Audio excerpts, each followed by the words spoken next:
ওকে, আসসালামু আলাইকুম তোমাদের সবাইকে স্বাগত জানাচ্ছি তোমাদের আরেকটা নতুন ক্লাসে। সবাই একটু দ্রুত জয়েন হয়ে পড়ো এবং আমাকে জানিয়ে দাও যে আমার কথা স্পষ্ট শুনতে পাচ্ছ কিনা, স্লাইডের লেখাও ঠিকঠাক ভাবে দেখা যাচ্ছে কিনা। হ্যালো হ্যালো আপু। আচ্ছা, জি অল ক্লিয়ার। আচ্ছা, ভেরি গুড। তাহলে আসসালামু আলাইকুম আপু। ওয়ালাইকুম আসসালাম। সবাই কি পড়াশোনা করেছো বলো তো? নাকি খালি আমি পড়াইছি ওইটুকুই ক্লাসে ছিলাম? ওটুকু ক্লাসে থাকলেও এনাফ, ঠিক আছে? ওটাও অনেক বড় ব্যাপার। তার থেকে বেশি কিছু করা লাগবে না।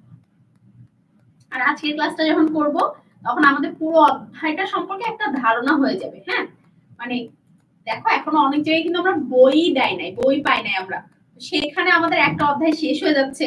যারা ভালো করে পড়েছো তারা তো অনেক ভেরি গুড, আর যারা ভালো করে পড়ো নাই তাদের জন্য হচ্ছে আজকের ক্লাসটা। কারণ আজকের ক্লাসটা করবা এবং পুরো অধ্যায় সম্পর্কে একটা খুব ভালো ধারণা পেয়ে যাবা। আর যারা আগে ক্লাসগুলো করছিলা তারাও করবা, কারণ তাদের অধ্যায়টা একদম হচ্ছে ক্লিয়ার হয়ে যাবে। ঠিক আছে? আচ্ছা, ভালো করেছো। পড়ো নাই, পড়া লাগবে না। ঠিক আছে? কেমন আছেন? আচ্ছা, সত্যি কথা যেটা, আমি একটু অসুস্থ। ঠিক আছে? তোমরা অন্য দিনের চেহারা আর আজকে আমার চেহারা দেখলে বুঝতে পারবা যে আমি একটু অসুস্থ। বাট তারপরও আজকে যেহেতু রিভিউ ক্লাস, তোমাদের ক্লাসটা তো আজকে নিতেই হতো, তো এই কারণে চলে এসেছি। আবার তোমাদের সাথে আমার দেখা হবে হচ্ছে থার্ড চ্যাপ্টারে, তৃতীয় অধ্যায়ে কোষ বিভাজন নিয়ে দেখা হবে। আজকে আমি ক্লাস শেষ করে দিব, এরপরে তোমাদের সাদমান ভাই এসে তোমাদের সেকেন্ড চ্যাপ্টারটা তো অনেক বড়, সেই চ্যাপ্টারটা ধরে ধরে অনেক দিন ধরে একটু পড়াবে। তারপরে আমি আবার চলে আসবো তোমাদের ক্লাস নিতে। ওকে, ততক্ষণ পর্যন্ত না 7-8 এর ক্লাস নিব। আচ্ছা, কি বলে বায়োলজি কঠিন লাগে? আরিয়ান, এটা কোনো কথা? এত সহজ করে পড়ানোর পরও কি বায়োলজি কঠিন লাগা যাবে? যাবে না তো, তাই না?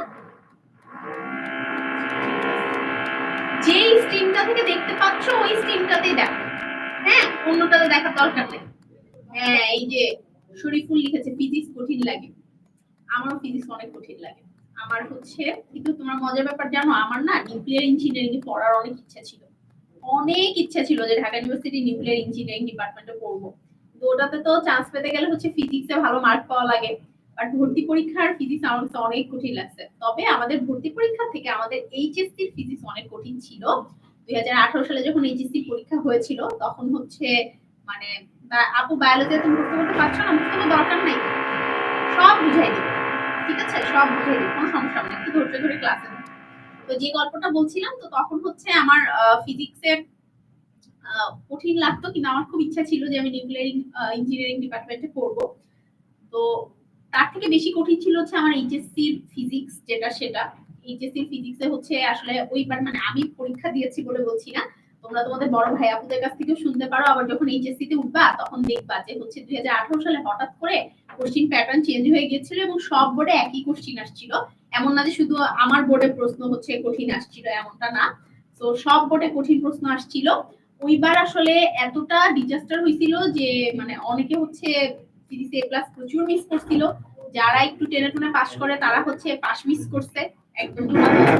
কিন্তু কেন জানি ওই বছর, মানে আমি জানি না এটা মানে কি হয়েছে, আমার নিজেরও বিশ্বাস করতে অনেক কষ্ট হয়েছে যে আমি ফিজিক্স ভালো পারতাম, বায়োলজি মোটামুটি ভালোই পারতাম, হায়ারটা একটু কম পারতাম, বাট আমার সবচেয়ে বেশি মার্ক ছিল হচ্ছে ফিজিক্সে। 200-র মধ্যে 178 ছিল 2018 সালে যখন আমি পরীক্ষা দিই, তখন বোর্ড পরীক্ষা দিই, তখন এইচএসসি বোর্ড পরীক্ষা দিই। তো এটা কেন হয়েছে কিভাবে হয়েছে আমি জানি না, বাট আমার হচ্ছে এই বায়োলজি কেমিস্ট্রিতে মার্ক এক্সপেক্টেড করছিলাম যে বেশি থাকবে, বাট ওটার থেকে আমার বেশি ছিল হচ্ছে ফিজিক্সে। তো এটা কেন ছিল আসলে যদি আমি বলি, তাহলে ব্যাপারটা হচ্ছে আমি বইয়ের প্রত্যেকটা থিওরি নিজে বুঝে বুঝে পড়েছিলাম, প্রত্যেকটা থিওরি। এবং কোন টেস্ট পেপার থেকে হুবহু প্রশ্ন দিয়েছিল না, থিওরি বেসড কোশ্চেন করছিল। তো ইনশাআল্লাহ বা আলহামদুলিল্লাহ আমি পারছিলাম আর কি। হ্যাঁ, তো চলো আমরা ক্লাসটা স্টার্ট করে দিই। সেটা হচ্ছে আমাদের এই অধ্যায়টা জীববিজ্ঞানের প্রথম অধ্যায়, জীবন পাঠ অধ্যায় 1। তোমরা যেহেতু ক্লাস 9 এ পড়ছো, প্রথমে এই অধ্যায়টা পড়েছো। এই অধ্যায়টা কম্পারেটিভলি বইয়ের অন্যান্য অধ্যায়ের থেকে মোটামুটি ছোটই বলা যায়, ছোটই অধ্যায়। এবং এই অধ্যায়টা থেকে তুমি এসএসসি তে একটা প্রশ্ন শিওর লিখে আসবা, মানে আসবে তো অবশ্যই, এবং ধরতে পারো তুমি আসলে লিখেও আসবা। আর এই অধ্যায়টি স্কিপেবল অধ্যায় না, এখান থেকে এমসিকিউ দুটো আসবে এবং সেটা একদম শুরুতেই আসবে। তো এই জিনিসগুলা মানে আমাদের হচ্ছে লাগবে আর কি। হ্যাঁ, চলো আমরা স্টার্ট করে দেই আমাদের জীবন পাঠ অধ্যায় 1। তোমরা আমাকে চেনো, আমি তোমাদের তন্দ্রা আপু, এটা না বলি সব কথাবার্তা। এই অধ্যায়ে আমাদের এই টপিক গুলো ছিল, রাইট? এই টপিক গুলো ছিল। ওকে, তোমাদের কমেন্টটা একটু দেখি।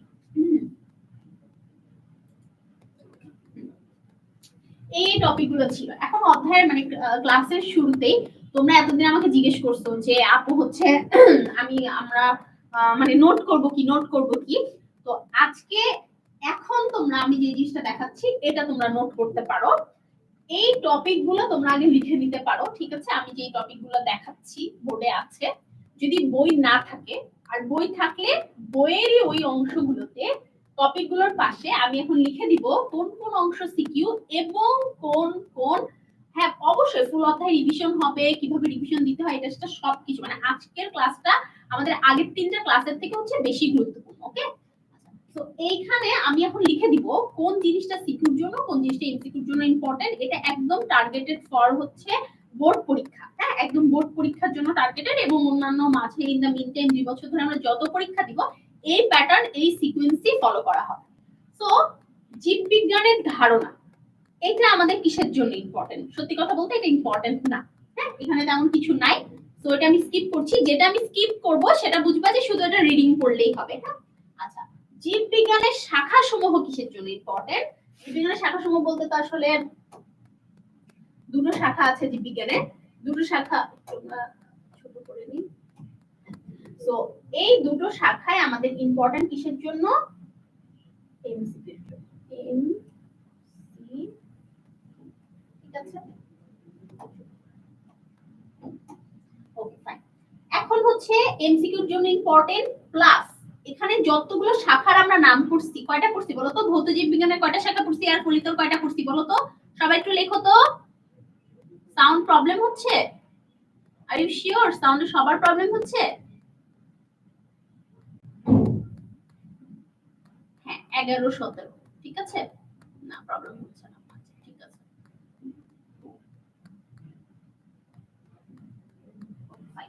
সো যাদের একটু সমস্যা হচ্ছে তার হাত থেকে একটু বের হবা, হয়ে আবার ঢুকবা, তাহলে ঠিক হয়ে যাবে। তাহলে ওই যে 17টা শাখার নামে আমার প্রশ্ন আসতে পারে যে মরফোলজি কি, মরফোলজি কাকে বলে? তাহলে কিসের জন্য ইম্পর্টেন্ট? এমসিকিউ প্লাস ক এর জন্য ইম্পর্টেন্ট। এমসিকিউ গুলো কিভাবে আসবে? যখন আমি ওই অংশটা পড়াবো তখন আমি দেখাই দিব। জীবের শ্রেণী বিন্যাস, এটা তো জাস্ট এমনি টপিক, এখানে তো কোনো, আচ্ছা ভয়েস কি আমাদের ক্লিয়ার আছে? অনেক ক্লিয়ার আছে।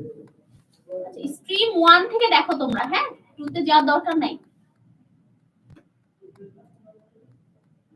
এটা তো প্রথম পেজ না? হ্যাঁ, একটু করে ওই ক্লাস নেই তাহলে নতুন করে ক্রিয়েট করে দিন হবে।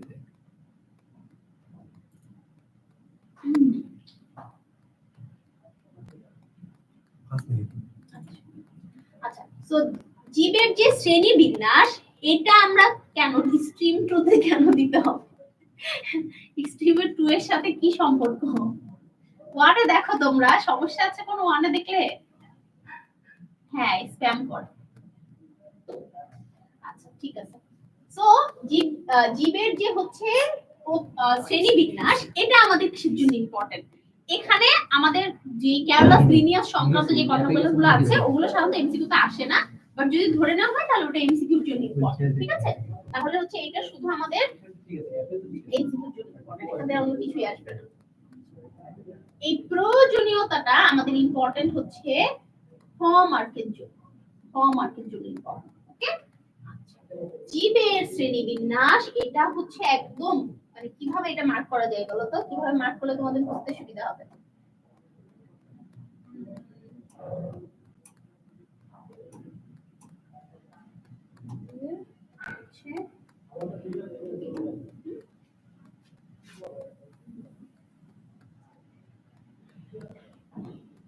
জীবের শ্রেণীবিন্যাসের যে 5 রাজ্য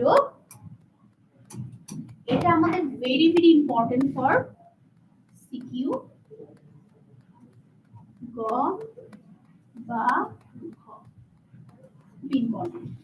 খুব ইম্পর্টেন্ট। এখান থেকে মাস্ট সিকিউ আসবে, মাস্ট মাস্ট মাস্ট মাস্ট, এখান থেকে মাস্ট সিকিউ আসবে। কিভাবে সিকিউ আসবে সেটা আমরা বলবো। শ্রেণী বিন্যাসের ধাপ, এটা কিসের জন্য ইম্পর্টেন্ট আপু? এটা জাস্ট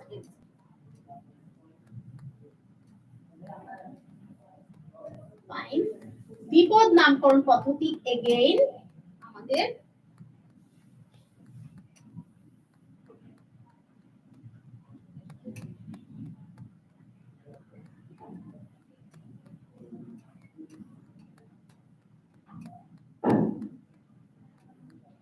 বৈজ্ঞানিক নামসমূহ এমসিকিউ ক্লাস। অর্থাৎ কতে যদি বলে যে জাতীয় ফুলের সায়েন্টিফিক নাম লেখো বা বৈজ্ঞানিক নাম লেখো, তখন কিন্তু এটা লিখতে হবে, ঠিক আছে?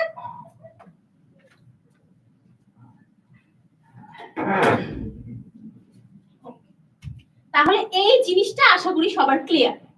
এখন এই জিনিসটাকে এখন আমরা ইলাবোরেটলি জানবো। সো প্রথমে আমাদের আসতেছে শাখাসমূহ। শাখাসমূহের ইন ডিটেইলস আজকে আমি যাব না, বাট কিভাবে পড়তে হবে সেটা আমি বলে দিব। দেখো, প্রথমে তো এটা জীববিজ্ঞানের ধারণার মধ্যে, খালি জীববিজ্ঞান কাকে বলে এটা পড়তে বলছি, এটা এমন কোনো কথা না। জীববিজ্ঞানের জনক অ্যারিস্টটল, তোমরা সবাই এটা জানো। জীববিজ্ঞানের দুটো শাখা আছে, এটাও জানো।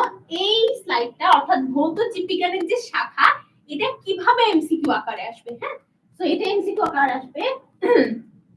কোনটি কোনটি বলতে আমরা বুঝাচ্ছি যে কিভাবে এমসিকিউ আকারে আসবে, একদম লিখে দিই। নিচের কোনটি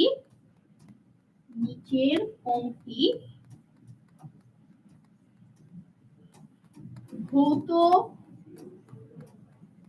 জীববিজ্ঞানের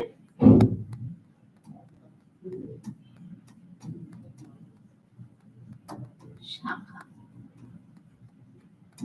অথবা নিচের কোনটি ভৌত জীববিজ্ঞানের শাখা নয়।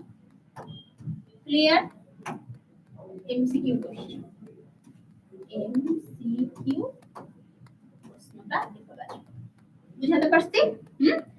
এবং আমরা হচ্ছে এই 11টা মুখস্থ করব, আমরা ফলিতর যে 17টা আছে এই 17টা মুখস্থ করব না। ডান? বুঝতে পারছি আমরা। ওকে,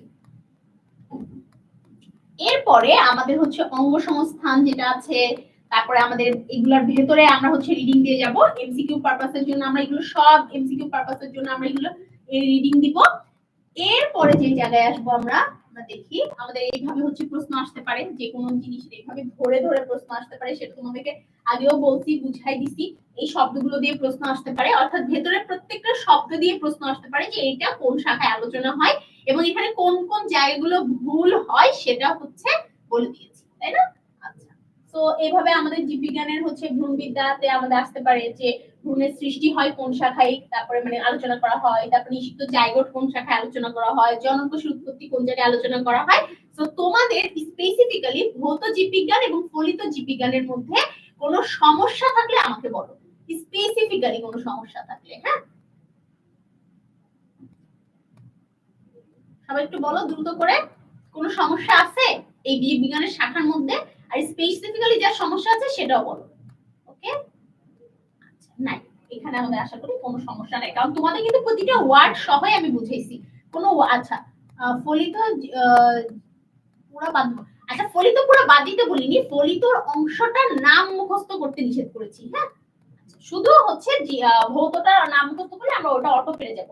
তো আমাদের এই পর্যন্ত এগুলো হচ্ছে আমাদের সব সাইডে দেওয়া আছে, ফার্স্ট ক্লাসে খুব অনেকক্ষণ ধরে এগুলো পড়ানো হয়েছিল। তো আমরা এগুলোর ডিটেলসে আজকে আর যাচ্ছি না, কারণ আমরা সামনে আসলে অনেক কিছু বুঝবো। তো এইটার ডিটেলসে আর যাচ্ছি না।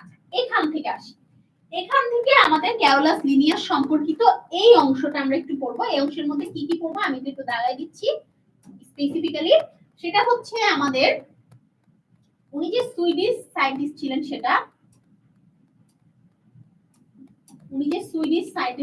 সেটা, ক্যারোলাস লিনিয়াস, সেটা সাল কি পড়বো আপু? না, সাল পড়ার দরকার নাই। উপসালা ইউনিভার্সিটি থেকে চিকিৎসা শাস্ত্রে ডিগ্রি লাভ করছিলেন সেটা, তারপরে অ্যানাটমির অধ্যাপক ছিলেন সেটা। হ্যাঁ, এই সালটা পড়ার দরকার নাই। আর এই প্রশ্নটা খুবই ইম্পর্টেন্ট, সবাই একটু মার্ক করে নাও এই প্রশ্নটা।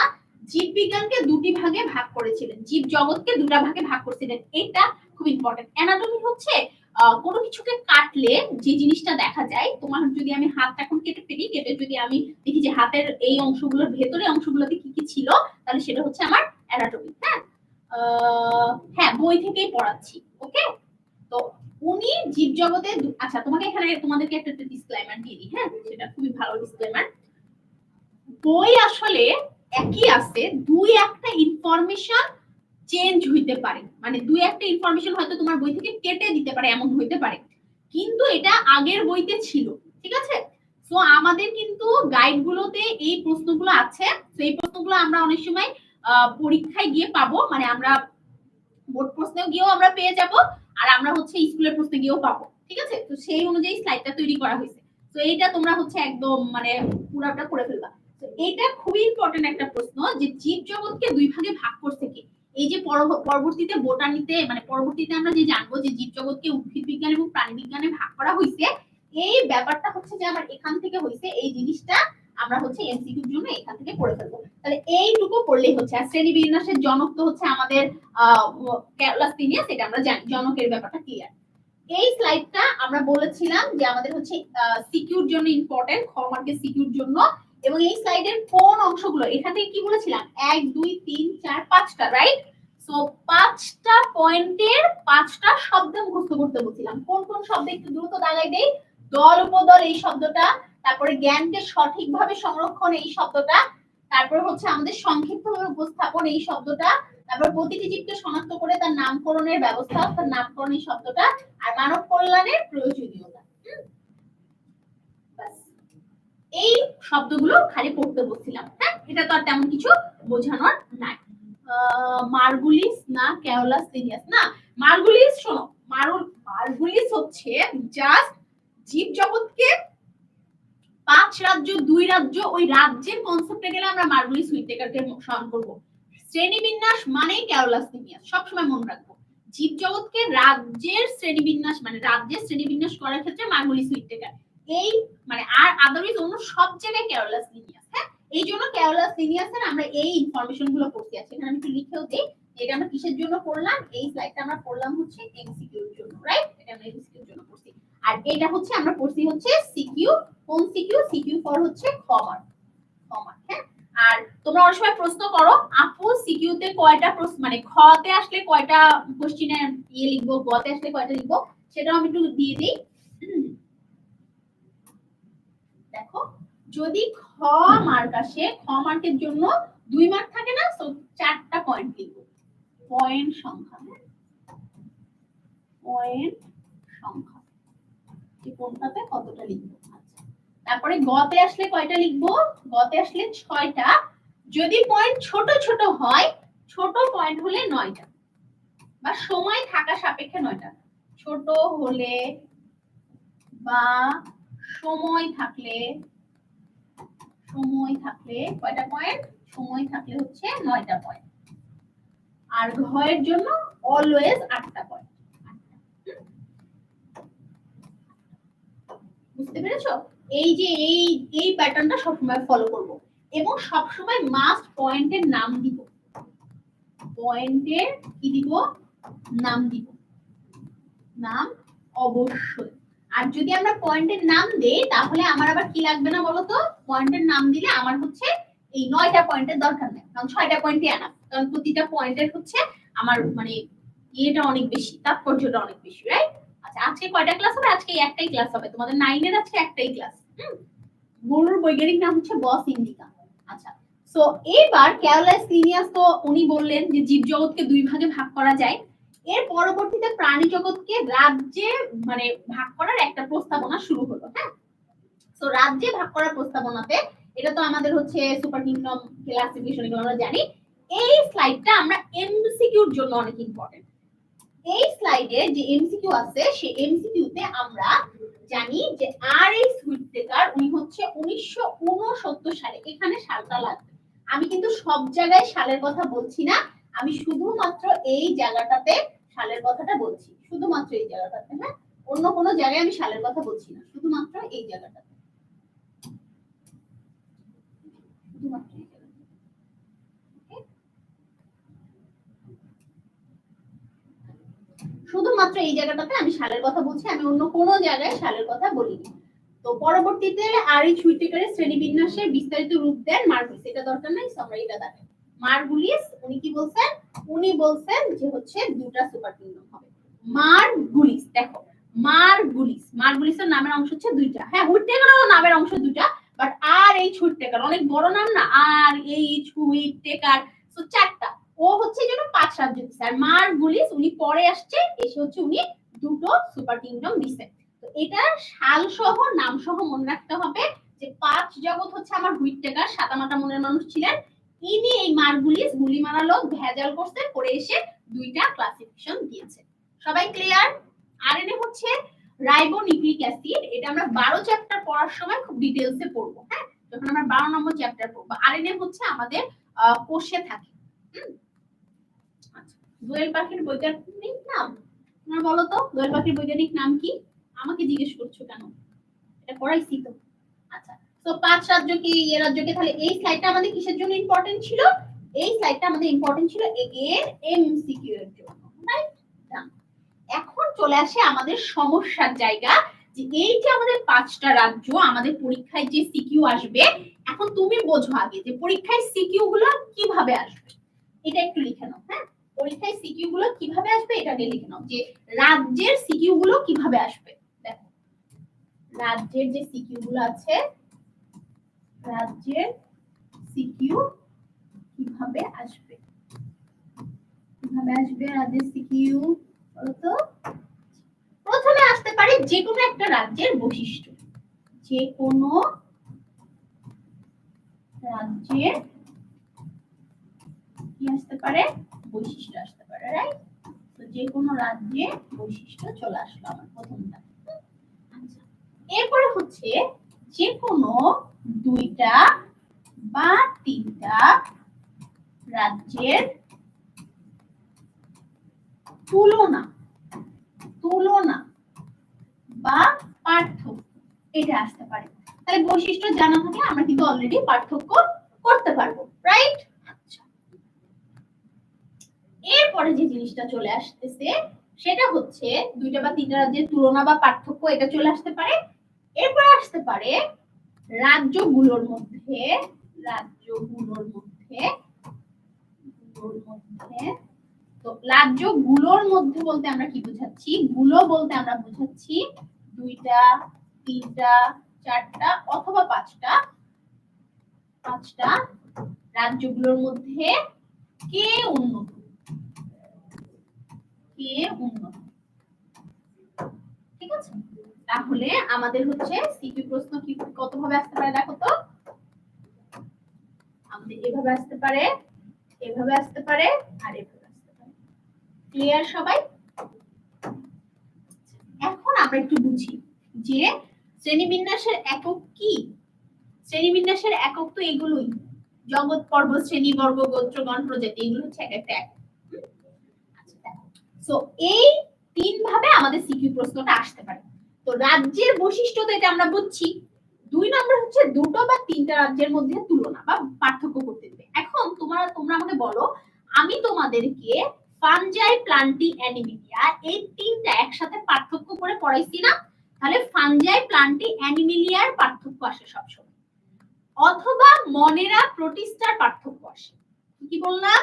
হয় মনেরা, প্রোটিস্টার পার্থক্য আসে, অথবা ফানজাই, প্লান্টি, অ্যানিমিলিয়ার পার্থক্য আসে। ফানজাইয়ের সাথে প্লান্টিরও আসতে পারে, ফানজাইয়ের সাথে অ্যানিমিলিয়ারও আসতে পারে, অ্যানিমিলের সাথে প্লান্টেরও আসতে পারে। ক্লিয়ার এটা? আচ্ছা, ট্যাক্সন মানে হচ্ছে এক একটা ইউনিট, শ্রেণীবিন্যাসের একক হচ্ছে ট্যাক্সন। আচ্ছা, সো এইভাবে আমাদের ভাঙা ভাঙা করে অংশগুলো যে কোনোটাই আমাদের আসতে পারে, যে কোনোটা, আমাদের দুইটা রাজ্যে তিনটা রাজ্যের মধ্যে আসতে পারে। মনে করো বাই চান্স মনেরার সাথে অন্য চারটা যে কোনো রাজ্যের পার্থক্য আসলো, মানে মনেরার সাথে প্রতিষ্ঠা তো আসলো গেল, মনেরার সাথে অন্য যারই পার্থক্য আসবে কিনা, তার আসলে কিসের পার্থক্য আসছে বলতো? যখন মনেরার সাথে আমাদের চারটা, বাকি চারটা, এই যে আমাদের একটু আগে ছবি আছে, ছবিটা কই? হ্যাঁ, মনে করো এই মনেরা রাজ্যের সাথে বাকি চারটা যে কোনো একটার পার্থক্য আছে। হ্যাঁ, এমিলিয়া রাজ্য সব বুঝে, তোমরা আমাকে বলো, যখন মনেরার সাথে এই চারটা রাজ্যের যে কোনো একটা পার্থক্য আসছে, আসলে কিসের পার্থক্য আসছে এটা বলো তো সবার আগে। হ্যাঁ, নিউক্লিয়াসের পার্থক্য আসছে। মানে মনেরার সাথে যখন কারোর পার্থক্য লিখবা, তখন আসলে কিসের পার্থক্য লিখবা বলো তো? প্রোক্যারিওট আর ইউক্যারিওটের পার্থক্যটা লিখবা না? এইটা আগে মাথায় রাখতে হবে। এই জিনিসটা আমি তোমাদেরকে ধরাই দিলাম যে মনেরার সাথে অন্য যে কোনো কিছু, মনেরার সাথে প্রোটিস্টার আসলেও সেম পার্থক্যই, আমাদের প্রোক্যারিওটস আর ইউক্যারিওটস এর পার্থক্য, মনের সাথে বাকি যেগুলোরই আসুক না কেন ওই একই পার্থক্য। ওকে, এই তিনটার পার্থক্য আসলে তো কিভাবে করতে হয় আমি অলরেডি বলেই দিছি, যে আমাদের ফাঞ্জাই প্ল্যান্টি অ্যানিমেলিয়া আমাদের ক্লোরোপ্লাস্ট আছে, ক্লোরোপ্লাস্ট যখনই আমরা বলবো তখন হচ্ছে আমাদের এটার বর্ণ কি সেটা চলে আসবে, বর্ণের ক্লোরোপ্লাস্টের কথা মানেই সে স্বভোজী না পরভোজী চলে আসবে। তারপরে এর সাথে সাথে আমাদের স্বভোজী এবং পরভোজী কনসেপ্টের পরে চলে আসবে যে হচ্ছে ওরা নিজের খাবার নিজে তৈরি করতেছে কিনা, ওদের সঞ্চিত খাদ্য কি, ওদের কোষ প্রাচীর আছে কিনা, এই সবকিছু হচ্ছে ওরা চলে আসবে। প্রোটিস্টার সাথে যদি এই তিনটার কারোর পার্থক্য আসে তাহলে আসলে কি লিখবা এটা আমাকে বলো তো। প্রোটিস্টার সাথে যদি এই তিনটার পার্থক্য আসে, দেখো প্রোটিস্টার ম্যাক্সিমামই হচ্ছে আণুবীক্ষণী এবং প্রোটিস্টার ম্যাক্সিমামই হচ্ছে এককোষী, এবং প্রোটিস্টা মানে শৈবালও, প্রোটিস্টা মানে অ্যামিবাও, মানে প্রোটিস্টার মধ্যে এমনও প্রাণী আছে যারা খাবার শোষণ করে, আবার এমনও প্রাণী আছে যারা ফটোসিনথেসিস করে মানে সালোক সংশ্লেষণ করে। তাহলে যদি প্রোটিস্টার সাথে আমার অ্যানিমেলিয়ার পার্থক্য হয়, ওখানে জিনিসটা এটাই হবে যে প্রোটিস্টার মধ্যে আমার সালোক সংশ্লেষণকারী উদ্ভিদ আছে, ডাইরেক্ট খাবার শোষণকারী উদ্ভিদ আছে। কিন্তু অ্যানিমেলিয়ার কাছে যখন যাচ্ছি, অ্যানিমেলিয়ার মধ্যে সবাই পরভোজী, এখানে কেউ ডাইরেক্ট খাবার গ্রহণ করে না। ক্লিয়ার? খাবার শোষণ করা মানে কি? খাবার শোষণ করা মানে খাবার করে চুষে না, যেগুলো স্যুপ আর হচ্ছে জুস চুষে খায় না ওরকম। ঠিক আছে? আচ্ছা, তো 3 এবং 4 3 এবং 4 নম্বর ওটার সাথে আসলে সেম একই ভাবে পার্থক্য যাবে, অর্থাৎ বৈশিষ্ট্য জানা থাকে আসলে পার্থক্য লেখা সহজ। হ্যাঁ, আমি তো যাই নাই এখনো বাবা, তোমরা একটু ধৈর্য ধরো, আমি তো বুঝাবো, বলছি না আজকের ক্লাসে ফাঞ্জাই প্ল্যান্টি অ্যানিমেলিয়া না 5টা রাজ্যই বুঝাবো। হ্যাঁ, এবার লাস্টে একটা কথা বললাম, রাজ্যগুলোর মধ্যে কে উন্নত, এই প্রশ্নটার অ্যান্সার কি হবে বলো তো? এই যে আমরা যে পড়লাম মনেরা, প্রোটিস্টা, ফাঞ্জাই, প্ল্যান্টি অ্যানিমেলিয়া, আমরা সব সময় মনে রাখবো এইটা হচ্ছে আমাদের উন্নত হওয়ার ক্রম। মানে এই উপরে যে ছিল সে হচ্ছে আমার অনুন্নত, আর নিচে যে ছিল সে হচ্ছে আমার উন্নত। ক্লিয়ার? অর্থাৎ মনেরা থেকে প্রোটিস্টা উন্নত, প্রোটিস্টা থেকে ফাঞ্জাই উন্নত, ফাঞ্জাই থেকে প্ল্যান্টি উন্নত, প্ল্যান্টি থেকে অ্যানিমেলিয়া উন্নত। এখন পরীক্ষায় আসলে আমরা কিভাবে লিখবো? লেখার দুটো টেকনিক আছে। যারা সহজে লিখতে চাও তারা এইভাবে লিখবা, মনে করে আসছে ফাঞ্জাই উন্নত নাকি প্ল্যান্টি উন্নত, তাহলে কিভাবে লিখবা? ফাঞ্জাইয়ের বৈশিষ্ট্য লিখবা 5টা, প্ল্যান্টির বৈশিষ্ট্য লিখবা 5টা, লিখে লাস্টে লিখবা যে ফাঞ্জাই থেকে প্ল্যান্টি উন্নত। এটা যারা ফাঁকি মারতে চাও তাদের জন্য। যারা ভালো করে লিখতে চাও তারা প্রত্যেকটা পয়েন্ট সিমিলার করে করে লিখবা। সিমিলার কি? তুমি বলবা যে ফাঞ্জাইয়ের ক্লোরোপ্লাস্ট নাই, কিন্তু প্ল্যান্টির ক্লোরোপ্লাস্ট আছে। ফাঞ্জাই নিজের খাবার নিজে তৈরি করতে পারে না, কিন্তু প্ল্যান্টি নিজের খাবার নিজে তৈরি করতে পারে। ফাঞ্জাইয়ের পরিবহন টিস্যুতন্ত্র নাই, কিন্তু প্ল্যান্টির পরিবহন টিস্যুতন্ত্র আছে। ফাঞ্জাইয়ের উন্নত এবং জটিল টিস্যুতন্ত্র নাই, কিন্তু প্ল্যান্টির উন্নত এবং জটিল টিস্যুতন্ত্র আছে। ঠিক আছে? তো এরকম করে করে ফাঞ্জাই বর্ণটা হচ্ছে অসবুজ, কিন্তু প্ল্যান্টির বর্ণ সবুজ। এইরকম বিভিন্ন কথা বলে তোমরা হচ্ছে এটা লিখতে পারবা। অর্থাৎ প্রতিটা পয়েন্ট একটাতেই তোমরা একটা পয়েন্টের আন্ডারেই ফাঞ্জাই এবং প্ল্যান্টি এভাবে লিখতে পারবা। যারা আরেকটু স্মার্ট তারা কিভাবে লিখবে আমি জাস্ট একটা পয়েন্ট লিখে দেখা দিচ্ছি। দেখো,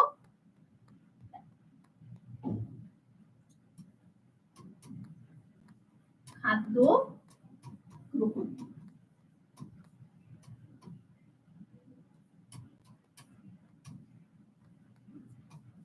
ফাঞ্জাই স্বভোজী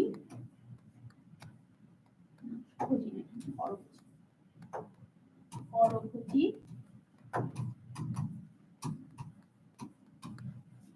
আর প্লান্টি স্বভোজী। এটার ডিটেইলসটা তুমি লিখতে পারো, মানে কি এটা লিখতে পারো।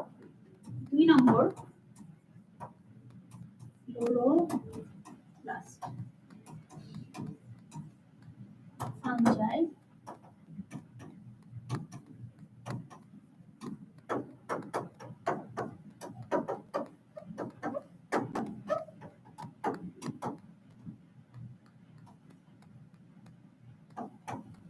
নাই, কি নাই সেটা লিখে দিবা।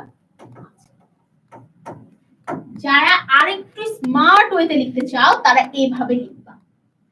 3 উপায় লিখলে অবভিয়াসলি সেম অ্যানসার পাবা না। যারা ফাঞ্জের 5টা বৈশিষ্ট্য তারপরে প্লান্টের 5টা বৈশিষ্ট্য লিখে লাস্টে লিখবা যে হচ্ছে এই জন্য ফাঞ্জের থেকে উপরোক্ত বৈশিষ্ট্য বিবেচনায় বলা যায় ফাঞ্জের থেকে প্লান্টের উন্নত, তারা একরকম মার্ক পাবা। তাদের থেকে একটু বেটার মার্ক পাবা যারা লিখবা হচ্ছে যে 1 নম্বর খাদ্য গ্রহণ, তারপর লিখলা যে ফাঞ্জাই হচ্ছে নিজের খাবার নিজে গ্রহণ করতে পারে না কিন্তু প্লান্টে নিজের খাবার নিজে গ্রহণ করতে পারে, তারা একরকম মার্ক পাবা। আর যারা এভাবে লিখবা তারা একটু বেশি মার্ক পাবা। কিন্তু এভাবে লিখলে আমি হচ্ছে এখানে শর্ট ওয়ার্ড লিখছি, শর্ট ওয়ার্ড লিখলে আবার মার্ক কমে যাবে, এটা কিন্তু বড় করে লিখতে হবে না, পার্থক্য করে লেখা যাবে না। যদি পরীক্ষায় আসে নিচের কোনটি উন্নত, মানে এই দুটার মধ্যে কোনটা উন্নত, পার্থক্য করে লেখা যাবে না।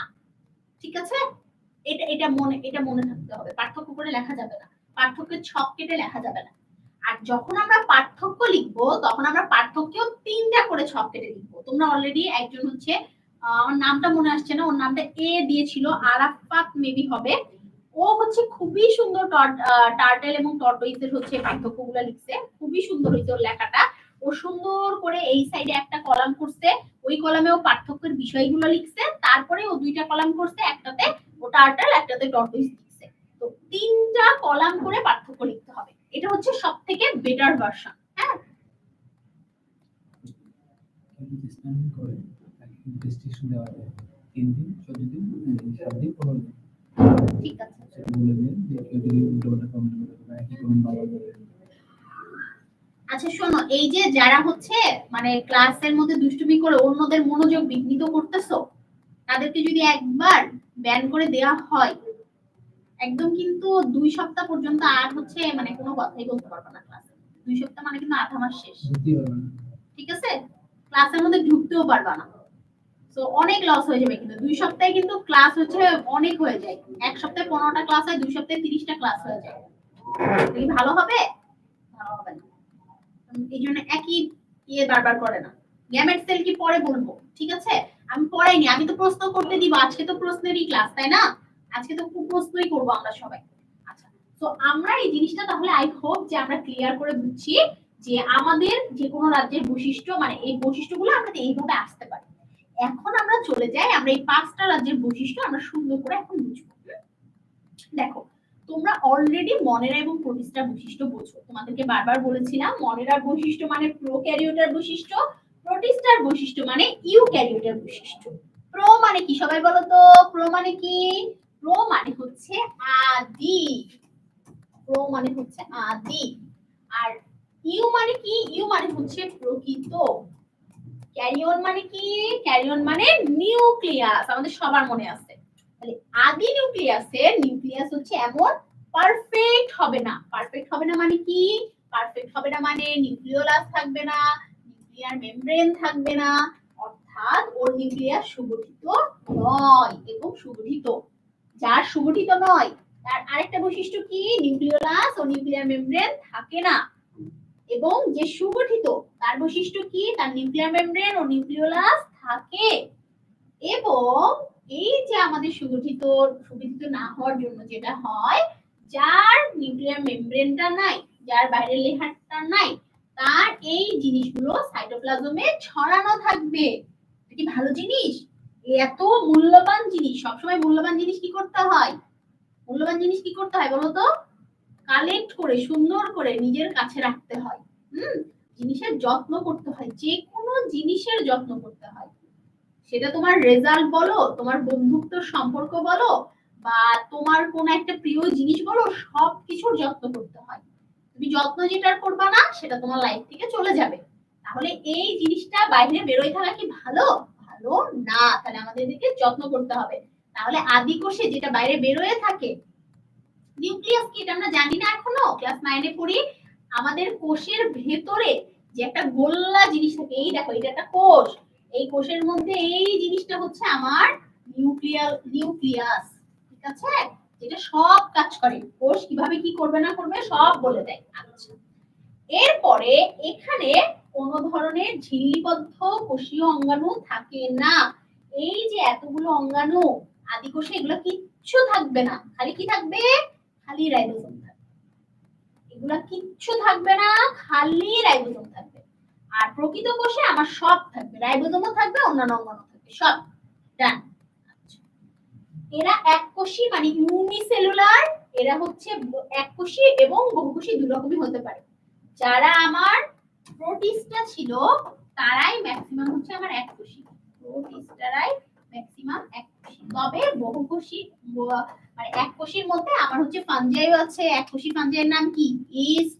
তারপরে আমাদের হচ্ছে এককোষী কিছু প্রাণীও আছে, সবই আছে, বাট মেইনলি এককোষীটা হচ্ছে আমাদের প্রোটিস্টার মধ্যেই পড়ে। আচ্ছা, এখন যখন আমরা এটা পড়ার পরে আমরা মনেরার বৈশিষ্ট্য পড়ব, তখন আমরা অলরেডি এই উপরে তিনটা বৈশিষ্ট্য জানি। এই তিনটা বৈশিষ্ট্য আমরা জানি, তাই না? সবাই জানি না আমরা? ক্লিয়ার? ভ্রূণের বিভিন্ন লেয়ারকে ভ্রূণীয় স্তর বলে। আচ্ছা, দেখো এটা কিন্তু শেষ হয়নি এখনো। হ্যাঁ, প্রোটিস্টার এই স্লাইডের সব বৈশিষ্ট্যগুলো জানি, জানি না? এখানে কোনো সমস্যা আছে? না, এখানে কারোর কোনো সমস্যা নাই। তো আমরা মনেরার স্লাইডে আবার চলে যাই। যে কোনো রাজ্যের দুটো বৈশিষ্ট্য খুবই কমন, একটা হচ্ছে জনন বা বিভাজন, যে কিভাবে বিভাজন করতেছে, আর আরেকটা হচ্ছে খাদ্য গ্রহণ। খাদ্য গ্রহণ এই দুটো সব রাজ্যের জন্য গুরুত্বপূর্ণ। সব রাজ্যের আমরা এই দুটো বৈশিষ্ট্য মাস্ট নিচ্ছি, সব রাজ্যের জন্য এই দুটো বৈশিষ্ট্য লাগবে, তাই না? তো ওর কোষ বিভাজনটা দ্বিবিভাজন প্রক্রিয়ায় হয়। দ্বিবিভাজন কি আপু? দ্বিবিভাজন আপুর বলার দরকার নাই, সুন্দর করে একটা স্লাইডে লিখে আনছে আপু, যে একটা কোষ ভাঙবে, দুই ভাগে ভাগ হবে, এটাকে আমরা দ্বিবিভাজন বলি। বাস, আর কিচ্ছু না। একটা কোষ ভাঙবে, দুই ভাগে ভাগ হবে, এটাকে আমরা দ্বিবিভাজন বলি। হ্যাঁ, সবাই ক্লিয়ার? এরপরে আমাদের আসে খাদ্য গ্রহণ। আমরা দেখতে পাচ্ছি এখানে ব্যাকটেরিয়াও আছে। এটা যদিও অনেক কথা বলেছিলাম, এটা আসলে শৈবাল না, এটা হচ্ছে ব্যাকটেরিয়া শৈবালের মিক্স একটা জিনিস। তো এই যে ও যে ব্যাকটেরিয়া শৈবালের মিক্স একটা জিনিস, এটা ও কি করতে পারে? ও আবার সালোক সংশ্লেষণ করতে পারে। তো যারা সালোক সংশ্লেষণ করে, মানে ফটোসিনথেসিস মানে হচ্ছে সালোক সংশ্লেষণ করা, এটা আমরা চতুর্থ চ্যাপ্টারে ইন ডিটেইলস করব। এই সালোক সংশ্লেষণ যারা করে তারা তো নিজের খাবার নিজে তৈরি করলো, কিন্তু ব্যাকটেরিয়া কি করে? ব্যাকটেরিয়া আমাদের দেহে থাকে না এবং আমাদের দেহ থেকে খাবার শুষে শুষে নেয়। বাইনারি ফিশন, হ্যাঁ বাইনারি ফিশন মানে দ্বিবিভাজন। সবার প্রশ্ন এবার দ্বিস্তরী ত্রিস্তরীর কনফিউশন আমি ক্লিয়ার করব। হ্যাঁ, ওটা পরে। ওকে, দ্বিবিভাজন আর অ্যামাইটোসিস কি একই রকম? ইয়েস, দ্বিবিভাজন আর অ্যামাইটোসিস হচ্ছে অনেকটাই একই রকম, বা পুরোপুরি আসলে একই রকম। হ্যাঁ, মিয়োসিস মাইটোসিসের মধ্যে পার্থক্য থার্ড চ্যাপ্টার পর্যন্ত অপেক্ষা করতে হবে। থার্ড চ্যাপ্টারে কোষ বিভাজন আমি পড়াবো, তখন পুরো ক্লিয়ার হয়ে যাবে। তাহলে মনেরার বৈশিষ্ট্যের মধ্যে কোনো কনফিউশন আছে? সবে আগে এটা ক্লিয়ার করো আমাকে। মনেরার বৈশিষ্ট্য কি আমরা সবটা বুঝি? কোনো কনফিউশন আছে মনেরার মধ্যে? না। মনেরার মধ্যে কোনো শব্দে কনফিউশন আছে? নাই। আমরা পরীক্ষায় অবশ্যই পয়েন্টের নাম লিখব। যেরকম কি নিউক্লিয়াস, তারপরে হচ্ছে নিউক্লিয়াসে কি কি থাকে থাকে না, মানে নিউক্লিয়াসের গঠন, পয়েন্টগুলোর নাম বলছি এখানে। নিউক্লিয়াস, নিউক্লিয়াসের গঠন, উপরে যেটা আছে কোষীয় গঠন, অন্যান্য কোষীয় অঙ্গাণু, ঠিক আছে, কোষ বিভাজন প্রক্রিয়া, খাদ্য গ্রহণ প্রক্রিয়া। ক্লিয়ার এই ব্যাপারটা? ঠিক আছে। তাহলে মনের বৈশিষ্ট্যগুলোর নাম এভাবে লিখে তারপরে লিখো। রাইবোজোম হচ্ছে একটা কোষীয় অঙ্গাণু। আগে তাহলে এই পর্যন্ত আর কোনো সমস্যা নাই। আমরা এখন চলে যাই প্রোটিস্টাতে। প্রোটিস্টার এই অংশটা সবাই বুঝি। এই অংশের পয়েন্টগুলোর নাম কি হতে পারে? কোষীয় গঠন, নিউক্লিয়াসের গঠন, অন্যান্য কোষীয় অঙ্গাণু, তারপর নিউক্লিয়াস। নিউক্লিয়াস বলেই লিখবো যে নিউক্লিয়াস সংগঠিত নয়। 2 নম্বরে ফিলামেন্টাসটা কিছু নাই, যে এটা ফিলামেন্টাস, সুতার মতো জিনিসকে ফিলামেন্টাস বলে। রাইবোজোমের কাজ হচ্ছে প্রোটিন তৈরি করা। আমাদের সবার বডিতে এই জন্য রাইবোজোম থাকে। আদি কোষ হোক, প্রকৃত কোষ হোক, সবার বডিতে রাইবোজোম থাকে, কারণ প্রোটিন তো গঠন করতেই হবে। হ্যাঁ, তোমাদের অন্য সব প্রশ্নের আমি অ্যানসার পরে দেব, আগে আমরা রাজ্যগুলো বুঝে ফেলি। দেখো, খাদ্য গ্রহণ, ফটোসিনথেসিস বা শোষণ পদ্ধতিতে হয় সেম একই কথা। খাদ্য গ্রহণ একটু আগে পড়ছি, কারণ এখানে আমার শৈবালও আছে, এখানে অ্যামিবাও আছে। যেহেতু শৈবাল আছে অ্যামিবা আছে, বুঝতে হবে শৈবাল নিজের খাবার নিজে তৈরি করতে পারবে, অ্যামিবা নিজের খাবার নিজে তৈরি করতে পারবে না। তাহলে দুই রকমই আমরা পাচ্ছি। প্রজনন কিভাবে হয়? মাইটোসিসের মাধ্যমে হয়, অথবা মানে অযৌন প্রজননটা মাইটোসিসের মাধ্যমে হবে, যৌন প্রজননটা কনজুগেশনের মাধ্যমে হবে। কনজুগেশন কি? এই যেরকম একটা নল তৈরি হবে, হয়ে এখানকার ম্যাটেরিয়াল এখানে ট্রান্সফার হয়ে যাবে, দ্যাটস কল্ড কনজুগেশন। ঠিক আছে, সবাই ক্লিয়ার? প্লাস্টিডও একটা কোষীয় অঙ্গাণু। এরপরে চলে আসি, এই প্রশ্নটা খুবই ছিল, জৈবনিক ভাবে ভিন্ন কিন্তু গঠনগতভাবে এক। হোয়াট ইজ দা জৈবনিক ভাবে বা জৈবনিক কথাটার অর্থ কি? দেখো, আমরা যখন আইসোগামাস আর অ্যানাইসোগামাস পড়ছিলাম, একটা জিনিস আমরা বুঝি,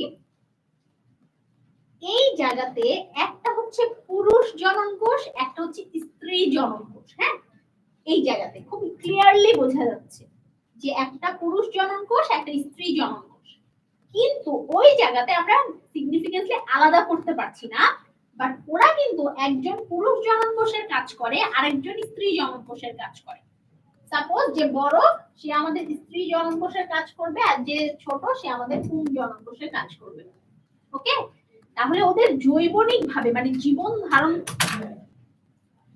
ওদের জীবন ধারণ করার সিস্টেম হচ্ছে ভিন্ন। এইটাকেই বলে জৈবনিক ভাবে, মানে ওরা দেখতে একই রকম হতে পারে, বাট ওদের জীবনের চলার পথের কাজ ভিন্ন, দ্যাটস কল্ড জৈবনিক। আচ্ছা, কে জানো? মাহমুদ রাহিক, এই যে দুষ্টুমি কমেন্ট যে করছো একদম ব্যান করে দেব। আচ্ছা, অযৌন প্রজনন কি, যৌন প্রজনন কি? এটা খুব একটা কমন কোশ্চেন থাকতে পারে, এটা আমি একটু বলি। দেখো, প্রথমে এটা বুঝো যে দুটো একই রকম। এই যে গ্যামিট কি বলতেছিলাম, গ্যামিট মানে হচ্ছে জনন কোষ। জনন কোষ কি এটা আরো ডিটেইলস বুঝতে গেলে আমাদের থার্ড চ্যাপ্টার পর্যন্ত অপেক্ষা করতে হবে। থার্ড চ্যাপ্টারে এসে আমরা জনন কোষকে আরো ডিটেইলস বুঝবো। আপাতত এটা বুঝবো, জনন কোষ হচ্ছে সেই কোষ যেই কোষ দুটো মানে একটা বাবার শরীর থেকে একটা মায়ের শরীর থেকে এসে জাইগোট তৈরি করে একটা বাচ্চা দেয়। সে অর্থাৎ জনন কোষ হচ্ছে আমাদের বাচ্চা তৈরি করার পূর্ব কোষ। হ্যাঁ, আচ্ছা, কনজুগেশন কি? এই যে ছবিতে দেখাইছি না, ক্লাসে মনোযোগী থাকো না, এই যে কনজুগেশন। আচ্ছা, তো আমরা আসি অযৌন প্রজনন আর যৌন প্রজনন কি। তোমাদের মতো বয়সে লেভেলে এই জিনিসটা বুঝতে আমাদের সমস্যা হয় যে অযৌন আর যৌন জিনিসটা কি। দেখো, যৌন প্রজনন করতে গেলে যে জিনিসটা মাস্ট লাগবে সেটা হচ্ছে জনন কোষ। এটা মাস্ট লাগবে, মাস্ট লাগবে। অর্থাৎ একটা বডি থেকে জনন কোষ তৈরি হবে, সেই জনন কোষের মিলন হবে, হয়ে বাচ্চা দিবে, দ্যাটস কল্ড যৌন প্রজনন। আর অযৌন প্রজনন কি? দেখছো কি লিখছে? মাইটোসিস, কোষ বিভাজন। মানে কি? জাস্ট আমি আমার হাতটার একটা আঙ্গুল ভেঙে দিলাম, ওখান থেকে একটা তন্দ্রাপু হয়ে গেল, দ্যাটস কল্ড মাইটোসিস বা অযৌন প্রজনন। আমরা অনেক সময় আম গাছের ডাল কেটে মাটিতে আম গাছ লাগাই দিই না, এটা অযৌন প্রজননের উদাহরণ। আর আম গাছে যখন মুকুল থেকে আম হয়, দ্যাটস কল্ড যৌন প্রজননের উদাহরণ। মানে এবং সেই আম গাছের আটি যখন মাটিতে লাগায়, তখন যখন ওখান থেকে আম গাছ হয়, তখন ওটাকে আমরা বলি যৌন প্রজনন। ঠিক আছে, কিন্তু এই যৌন প্রজননে যখন জাইগোট তৈরি হয়, এরপরে স্টেপ হচ্ছে ভ্রূণ তৈরি হওয়া। সেই ভ্রূণটা এখানে তৈরি হয় না, কারণ এরা অনুন্নত। তো এখানে ভ্রূণ তৈরি হবে না। ক্লিয়ার? অনেকে প্রশ্ন করছো তাহলে আপু আম গাছ কোন শ্রেণী? আম গাছ প্লান্টের অন্তর্ভুক্ত। হ্যাঁ, আম গাছ প্লান্টের অন্তর্ভুক্ত, কারণ আম গাছের যৌন জনন তো প্রতিষ্ঠার মতো না, এটা বুঝতে হবে তোমাকে। আম গাছে অযৌন প্রজনন হতে পারে, সেটা ডিফারেন্ট জিনিস, বাট আম গাছের যৌন প্রজনন এবং আম গাছের অনেক বৈশিষ্ট্য প্লান্টের মতো না। এখন মনে করো এখানে লেখা আছে খাদ্য গ্রহণ, খাদ্য গ্রহণ তো আমরাও করি, তাহলে আমরা কি প্রতিষ্ঠা? না। অযৌন জনন কি জনন কোষ থাকে না? না, অযৌন জন্মে জনন কোষ থাকবে না। আচ্ছা, ডায়াটম কি আপু? ডায়াটমের ছবি আমাদের বইতে আছে। এটা হচ্ছে আমাদের ডায়াটম, খুবই সুন্দর দেখতে, নৌকার মতো গঠন। এটা একদম মাইক্রোস্কোপের নিচে তোলা ছবি। এই ছবিটা কিন্তু মাইক্রোস্কোপের নিচে তোলা ছবি, হ্যাঁ, এটাও মাইক্রোস্কোপের নিচে তোলা ছবি। তোমরা ড্রেনের পানি যদি উঠায়ে মাইক্রোস্কোপের নিচে দাও, তাহলে এরকম একটা জিনিস তোমরা দেখতে পাবা। এটাকে আমাদের হচ্ছে ডায়াটম বলে, যেটা হচ্ছে এককোষী শৈবাল, মাত্র একটা কোষ। এটা হচ্ছে জাস্ট একটা কোষ ওদের বডিতে রয়েছে। ঠিক আছে? তাহলে প্রোটিস্টার মধ্যে আর কোনো সমস্যা আছে কিনা আমাকে বলো। প্রোটিস্টার মধ্যে আমার আর কোনো সমস্যা আছে কিনা বলো, ক্লিয়ার করো আগে এটা। এই কাইটিন পর্যন্ত যায়নি, একদম দুষ্টুমি করবা না। কাইটিন পর্যন্ত যাব যখন তখন আমি লাস্টে আবার সবাইকে হচ্ছে প্রশ্ন করার সুযোগ দিব। এই যে কনজুগেশনটা আবার দেখাই দিছি। ক্লাস স্লাইড গুলো পাবা, একদিন পাবা, ঠিক আছে? ধৈর্য পেয়ে যাবা। আর ক্লাস স্লাইডে মানে আহামরি কিছু না, এগুলো সব বইতে আছে। আচ্ছা, নাই, হ্যাঁ, আচ্ছা। সো আমাদের এটাতে আর সমস্যা নেই। এরপরে আমরা মুভ করে যাই আমাদের ছত্রাক বা ফাঞ্জাই। তো ছত্রাকের এই বৈশিষ্ট্যগুলো আমরা সবাই বুঝছিলাম। আমরা যখন ছত্রাক মানে ফাঞ্জাই, প্লান্টি, অ্যানিমেলিয়ার বৈশিষ্ট্যগুলো যখন আলাদা আলাদা করে পড়ছি, ওটা আমরা সবাই বুঝছি, তাই না? যে আমাদের বৈশিষ্ট্যগুলো কলোনি মানে কলোনিয়ার মানে হচ্ছে কলোনি করে দেওয়া। তোমরা এই যে বিভিন্ন কলোনির নাম শুনছো না, যে অনেকগুলো বাসা যখন একসাথে থাকে তখন সেটাকে কলোনি বলে। অমুক কলোনি, আমাদের কুষ্টিয়াতে আছে জিকে কলোনি, ওরকম কলোনি। তার মানে কি অনেক জিনিস যখন একসাথে থাকে তখন হচ্ছে আমাদের সেটাকে কলোনি বলে। ওকে,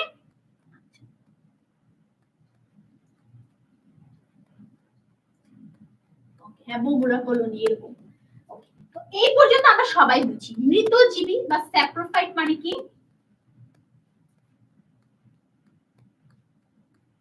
আচ্ছা, একজন লিখেছো যে কোন প্লান্টে যদি যৌন প্রজনন এবং অযৌন প্রজনন দুটোই ঘটে, তাহলে মানে যৌনরই প্রয়োজন কি বা অযৌনরই প্রয়োজন কি? যে কোনো একটা তো হচ্ছিল, দুটোরই প্রয়োজন আছে। এটা প্লান্টে যখন যাবা তখন বুঝতে পারবা একটা প্লান্ট কেন দুই রকমের প্রজনন করে। এটা তো একটু ভেবে দেখতে হবে। যৌন প্রজনন আর অযৌন প্রজননের যদি আমরা পার্থক্য করি, তাহলে আমরা বুঝতে পারবো যে দুই ধরনের প্রজননই দরকার আছে। যখন আমরা যৌন প্রজনন করি তখন যে আমরা বাচ্চাটা পাই, সেই বাচ্চাটাতে ভেরিয়েশন ক্রিয়েট হয়, অর্থাৎ নতুন নতুন বৈশিষ্ট্যের সৃষ্টি হয়। কিন্তু যখন অযৌন প্রজননে যে বাচ্চা তৈরি হয়, সেই বাচ্চা হুবহু তার মায়ের মতো তৈরি হয়। এখন মনে করো একজন মা অনেক পারফেক্ট, তাহলে আমরা কি চাবো যে তার বাচ্চা তার মতোই হোক, ওখানে কোনো মডিফিকেশনের দরকার নাই।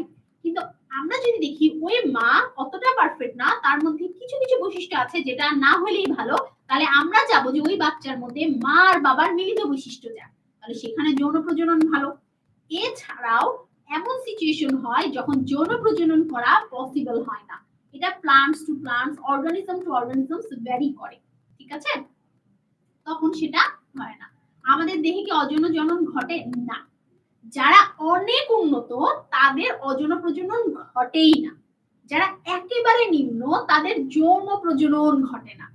যারা মাঝামাঝি সিচুয়েশনে আছে, যেরকম ছত্রাক, ছত্রাকের যৌন প্রজনন, অযৌন প্রজনন, এমনও আছে যে একই প্লান্ট যৌন অযৌন সব রকম প্রজনন করতে পারে। ওকে, প্রজনন মানে তুমি যে তোমার বাবা মা থেকে তৈরি হয়েছো, এটাই প্রজনন। অর্থাৎ তোমার মতো দেখতে একজনকে তৈরি করাই হচ্ছে প্রজনন। কপি তৈরি করা বা প্রতিরূপ তৈরি করা, এই ছবিটার মতো, এর মতো একে তৈরি করাই হচ্ছে প্রজনন। সকল উদ্ভিদই কি প্লান্টির অন্তর্ভুক্ত? হ্যাঁ, সকল উদ্ভিদই প্লান্টির অন্তর্ভুক্ত। শৈবালকে যদি আমরা প্লান্টের মধ্যে না ফেলি, তাহলে সকল উদ্ভিদই প্লান্টির অন্তর্ভুক্ত। ওকে, মিওসিস কি জন্য? মিওসিস হচ্ছে একটা কোষ বিভাজন। মিওসিস কোষ বিভাজনের মাধ্যমে যৌন প্রজনন ঘটে। মিওসিস মাইটোসিস সম্পর্কে ক্লিয়ার কনসেপ্ট ইনশাআল্লাহ আমরা থার্ড চ্যাপ্টারে পাবো। হ্যাঁ, আচ্ছা। সো মৃতজীবী কি? যারা মরা জিনিস খায়। মরা জিনিস মানে কি? মরা জিনিস মানে হচ্ছে পাউরুটি। পাউরুটি যদি কেউ খায় তাহলে সে মৃত। আমরা জানি যে পাউরুটির উপরে কি হয়? ছত্রাক হয়। এটা গেল 3টা পয়েন্ট, এটা 4টা। কোষ প্রাচীর কাইটিন দিয়ে তৈরি। যদি জিজ্ঞেস করো আপু কাইটিন কি? কাইটিন হচ্ছে এক ধরনের যৌগ, কার্বোহাইড্রেট জাতীয় যৌগ, যেরকম হচ্ছে আপু গ্লুকোজ কি, গ্লাইকোজেন কি, স্টার্চ কি, সেলুলোজ কি, লিগনিন কি, সুবেরিন কি, পেকটিন কি, এগুলো সবই হচ্ছে এক একটা কার্বোহাইড্রেট। ঠিক একইভাবে কাইটিন হচ্ছে একটা কার্বোহাইড্রেট। উন্নত জীব বলতে বোঝানো হয় যারা যৌন প্রজনন করতে পারে, যাদের বুদ্ধিমত্তা ভালো, যাদের কিছু কিছু ক্যারেক্টারিস্টিক্স আছে যেগুলো আমাদের মধ্যে আছে, সেগুলোই আসলে উন্নত ক্যারেক্টারিস্টিক্স। কারণ মানুষকেই সবচেয়ে উন্নত বলা হচ্ছে। দেহে সঞ্চিত খাদ্য গ্লাইকোজেন। গ্লাইকোজেন কি? সেম একই কথা, আমাদের সঞ্চিত খাদ্য গ্লাইকোজেন। যারা নিজের খাবার নিজে তৈরি করতে পারে না তাদের সঞ্চিত খাদ্য গ্লাইকোজেন। মাশরুমের দেহে কোনো ভাস্কুলার বান্ডল থাকে না। এই পয়েন্টটাতে সমস্যা ছিল, এটা আমি ক্লিয়ার করি। এটা হচ্ছে একটা উদ্ভিদ। উদ্ভিদ কি করে? এখানে যে পানি, এখানে কি আছে? H2O আছে, মানে পানি আছে। এই পানিটা পাতাতে তোলে, এটা একটা টিস্যু করে। এই টিস্যু, একটা টিস্যুই কাজটা করে। টিস্যুটার নাম হচ্ছে জাইলেম টিস্যু। এটা তোমরা সেকেন্ড চ্যাপ্টারে ডিটেইলস পড়বা। তুলে এখানে কি করে? সালোক সংশ্লেষণ ঘটায়। এখানে কি ঘটায়? সালোক সংশ্লেষণ ঘটায়। সালোক সংশ্লেষণ ঘটায়। সালোক সংশ্লেষণ ঘটালে কি হয়? সেখান থেকে আমরা নতুন খাবার পাই। এই খাবারটা চারিদিকে ছড়াই দেওয়ার যে প্রসিডিউর, এটা করে ফ্লোয়েম টিস্যু। এই জাইলেম এবং এই ফ্লোয়েম একত্রে বলে পরিবহন টিস্যু। পরিবহন টিস্যু। তো ওরা যেহেতু নিজের খাবার নিজে তৈরি করতেছে, এই কারণে ওদেরকে পানি উঠানো এবং যে খাবার আছে সে খাবার চারিদিকে ছড়াই দেওয়ার জন্য, কারণ মূলে তো খাবার তৈরি করতে পারে না, মূলে তো ক্লোরোপ্লাস্ট নাই, কাণ্ডে ক্লোরোপ্লাস্ট নাই, ওরা খাবার তৈরি করতে পারে না। এইটার জন্য আমার ভাস্কুলার বান্ডল দরকার হচ্ছে। ভাস্কুলার বান্ডলের বাংলা নাম হচ্ছে পরিবহন টিস্যু। এই পরিবহন টিস্যু আমার হচ্ছে ফানজাইতে দরকার পড়ছে না, কারণ ফানজাই তো হচ্ছে নিজের খাবার নিজে তৈরি করছে না। তাহলে প্লান্টের একটা ক্যারেক্টার হচ্ছে নিজের খাবার নিজে তৈরি করা, আর ফানজাইয়ের একটা ক্যারেক্টার হচ্ছে নিজের খাবার নিজে না তৈরি করা, সেজন্য ভাস্কুলার বান্ডল দরকার নাই। ক্লিয়ার এটা সবাই? একটু ধৈর্য ধরতে হবে। হ্যাঁ, দেখো আমি আগেই বলছি যে এটা সেকেন্ড চ্যাপ্টারের পড়া, এটা আরো ডিটেইলস পরে বুঝবা। আপাতত শুধু এটা বুঝো, নিজের খাবার নিজে তৈরি করার জন্য ওদেরকে পরিবহন করা লাগছে। তোমার যদি এটা বুঝতে সমস্যা হয় তুমি এই লেখাটা কাইটে দিও, ভাস্কুলার কথা কাইটে দিও, দিয়ে পরিবহন টিস্যু দিও, সমস্যা নাই। পরিবহন কি করে? বাস একটা পরিবহন না? এক জায়গা থেকে আরেক জায়গায় তোমাকে ট্রান্সপোর্ট করে না? আমাদের দেহের খাবার গ্লাইকোজেন আকারে সঞ্চিত হয়, সেটা তো আগেই বললাম। মাশরুমের দেহে দুটি অংশে বিভক্ত, একটা মাইসিলিয়াম, একটা ফ্রুট বডি। এই যে আমাদের মাইসিলিয়াম, নিচে থাকে এরকম অনেক মাইসিলিয়াম, এই যে আমরা পরের ছবিতে দেখছিলাম, এগুলো হচ্ছে আমাদের মাইসিলিয়াম, আর এইগুলো হচ্ছে আমাদের ফ্রুট বডি। যেখান থেকে আমাদের প্রজনন ঘটে সেটা হচ্ছে আমাদের ফ্রুট বডি। আপাতত শুধু আমরা এটাই বুঝবো যে একটা মাইসিলিয়াম আর একটা হচ্ছে ফ্রুট বডি। হ্যাপ্লয়েড স্পোর দ্বারা বংশবৃদ্ধি করে। স্পোর কি? এই যে আমরা ছোট ছোট গুলটা গুলটা জিনিস দেখছি, এগুলো স্পোর। এগুলো যখন মাটিতে পড়ে তখন এখান থেকে একটা উদ্ভিদ তৈরি হয়েছে। এটাই কিন্তু অযৌন প্রজনন। কেন? কারণ এখানে কি জননকোষ তৈরি করছে? না, এখানে জননকোষ তৈরি হচ্ছে না। মুহিত, হ্যাপ্লয়েড স্পোর দ্বারা কোন প্রক্রিয়ায় কোষ বিভাজন ঘটে? হ্যাপ্লয়েড, তোমার প্রশ্নটাই হয়নি। হ্যাপ্লয়েড স্পোর আর কোষ বিভাজন সম্পর্কিত যে কোনো প্রশ্নের অ্যান্সার এই চ্যাপ্টারের জন্য আপাতত একটু শান্ত হই। আমরা যখন কোষ বিভাজন চ্যাপ্টারে যাব আমরা একটু সব ডিটেইলস বুঝবো। তাহলে এই স্পোর, মানে আমার উপর একটু বিশ্বাস রাখো, ঠিক আছে? আমি কথা দিচ্ছি কোষ বিভাজন চ্যাপ্টারে এসে আমি এগুলো সব ক্লিয়ার করে দেব। হ্যাঁ, তো এই স্পোরগুলো মাটিতে পড়লো, মাটিতে পড়ে এখান থেকে একটা নতুন ফানজাই দিল। এই স্পোরটা তাহলে আমার একটা অযৌন প্রজননের উদাহরণ। হ্যাপ্লয়েড ডিপ্লয়েডের কনসেপ্ট এটা আমরা একটা জিনিস বুঝো, এই অধ্যায়টার নাম হচ্ছে জীবন পাঠ এবং জীব জগৎ নিয়ে পড়াশোনা। অর্থাৎ এই অধ্যায়ে জীব বিজ্ঞানের অনেক টার্ম ইউজ করা হয়েছে যেগুলো আমরা পরে আস্তে আস্তে জানবো। হ্যাঁ, আমরা তখন এইগুলো কথা বলবো। তাহলে ফানজাই ক্লিয়ার? ফানজাই আর কোনো প্রশ্ন আছে? স্পেসিফিক্যালি ফানজাই প্রশ্ন থাকলে সেই প্রশ্নগুলো আমি নিব। আচ্ছা, ডিএনএ আরএনএ এর মধ্যে ডিফারেন্স যখন আমরা 12 চ্যাপ্টার করব তখন বুঝবো। এখন একটু ধৈর্য ধরবো। হ্যাঁ, এখন এটা প্রশ্ন না, এখন এটা প্রশ্ন না। ডিএনএ আরএনএ এর মধ্যে পার্থক্য, একটু ধৈর্য ধরতে হবে। সময়ের আগে দৌড়ায় লাভ নাই, সময়ের সাথে দৌড়াইতে হবে। ওকে, হেটারোট্রফিক হচ্ছে যারা নিজের খাবার নিজে তৈরি করতে পারেন না, আর অটোট্রফিক হচ্ছে যারা নিজের খাবার নিজে তৈরি করতে পারে। ওকে, ফানজাই কি উদ্ভিদ না? ফানজাই তো ক্লোরোপ্লাস্টই না। উদ্ভিদ হওয়ার জন্য সবার প্রথমে বৈশিষ্ট্য হচ্ছে ক্লোরোপ্লাস্ট থাকবে। এটা কি আছে? নাই। ক্লিয়ার? এবার আমরা চলে যাই আমাদের প্লান্টের কাছে। প্লান্টের এই বৈশিষ্ট্যগুলো আমরা সবাই বুঝি। অ্যানাইসোগ্যামাস অলরেডি বলছি, এটা সমস্যা হবে না। আর্কিগোনিয়েট হচ্ছে আমার স্ত্রী প্রজনন অঙ্গ। আর্কিগোনিয়েট কি? স্ত্রী প্রজনন অঙ্গ। ঠিক আছে, আমাদের সবারই প্রজনন অঙ্গ থাকে। একইভাবে উদ্ভিদের, মানে যারা অপুষ্পক উদ্ভিদ, এই যে আমাদের মস, ফার্ন, এদের জননাঙ্গের নাম হচ্ছে আর্কিগোনিয়েট। তুমি এগুলো চোখে দেখোনি, কারণ এটা খালি চোখে দেখা যায় না, এটা এত ছোট যেটা খুব কাছে থেকে দেখতে হয়, এই জন্য এটা দেখা যায় না। ভ্রূণ সৃষ্টি হয় এবং তা থেকে ডিপ্লয়েড পর্যায় শুরু হয়। আমরা প্রতিষ্ঠাতে পড়ছিলাম যেখানে ভ্রূণ সৃষ্টি হয় না, এখানে ভ্রূণ সৃষ্টি হয়। আর ডিপ্লয়েড পর্যায় শুরু হয়, এই কনসেপ্ট হ্যাপ্লয়েড ডিপ্লয়েডের কনসেপ্ট আমরা 3rd চ্যাপ্টারে ক্লিয়ার করব। হ্যাপ্লয়েড ডিপ্লয়েড এমন একটা কনসেপ্ট যেটা আমি অনার্সে উঠে শিখেছি। ঠিক আছে, তো এটা আমরা একটু, আমার প্রতি বিশ্বাস রাখো সবাই, আমি এটা 3rd চ্যাপ্টারে গিয়ে ক্লিয়ার করে দেব সবাই। আচ্ছা, ঢেঁকি শাক। হ্যাঁ, এই যে আমাদের প্লান্টিদেরকে আমরা 4 ভাগে ভাগ করতে পারি, একটা মস, একটা ফার্ন। এই ফার্নই হচ্ছে আমাদের ঢেঁকি শাক। নগ্নবীজি উদ্ভিদ, আবৃতবীজি উদ্ভিদ। নগ্নবীজি কি? যাদের বীজ উন্মুক্ত অবস্থায় থাকে। আবৃতবীজি কি? যাদের বীজ ঢাকা অবস্থায় থাকে। ক্লিয়ার সবাই? তাহলে নগ্নবীজি কি? নগ্নবীজি হচ্ছে যাদের বীজ উন্মুক্ত, যেরকম হচ্ছে সাইকাস। দেখো এদের বীজগুলো উন্মুক্ত রয়েছে, বাইরে দিয়ে ঢাকা না। কিন্তু আবৃতবীজি যেরকম আমের বীজটা কি থাকে ভেতরে, মিস ব্লু গ্রিন অ্যালজিতে কি ক্লোরোপ্লাস্ট থাকে? আচ্ছা, ব্লু গ্রিন অ্যালজি কোন রাজ্যের? মনেরা রাজ্যের। মনেরা রাজ্যের কোন ধরনের কোষীয় অঙ্গাণু থাকতে পারবে না। দ্যাটস ওয়াই ওদের কোষ, মানে ওদের যেহেতু ওদের কোনো ক্লোরোপ্লাস্ট থাকতে পারবে না, এই জন্য ওদের ক্লোরোপ্লাস্ট থাকবে না। তাহলে ওরা কিভাবে সারসংশ্লেষণ করলো? ওদের ক্লোরোফিল আছে। ক্লোরোপ্লাস্টের ভেতরে, মনে করো এটা যদি একটা ক্লোরোপ্লাস্ট হয়, এটা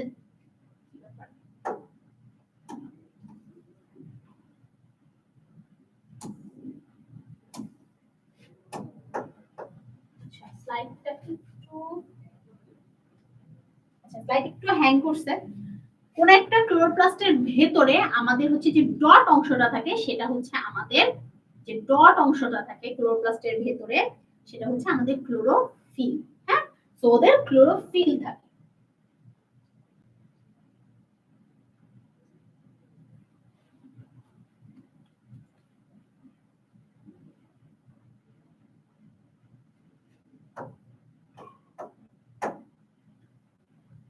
ওকে, এরপরে আমরা চলে আসি আমাদের অ্যানিমেলিয়ার ক্ষেত্রে। দেখ, আমরা একটা জিনিস সবাই বুঝো, প্রোটিস্টা, ফানজাই, প্লান্টি, অ্যানিমেলিয়া, মানে ফানজাই, প্লান্টি, অ্যানিমেলিয়া, এই তিনটা আমি যে ছক করে বৈশিষ্ট্য লিখে দিয়েছিলাম না, যে ক্লোরোপ্লাস্ট আছে কিনা, এরা সবুজ কিনা, তারপরে তোমার এরা হচ্ছে ক্লোরোপ্লাস্ট আছে কিনা, সবুজ কিনা, এছাড়াও তোমাকে বলেছিলাম যে এরা নিজের খাবার নিজে তৈরি করতে পারে কিনা, এদের সঞ্চিত খাবার কি, এদের কোষ প্রাচীর আছে কিনা, এই বৈশিষ্ট্যগুলো আগে পড়ে ফেলবা।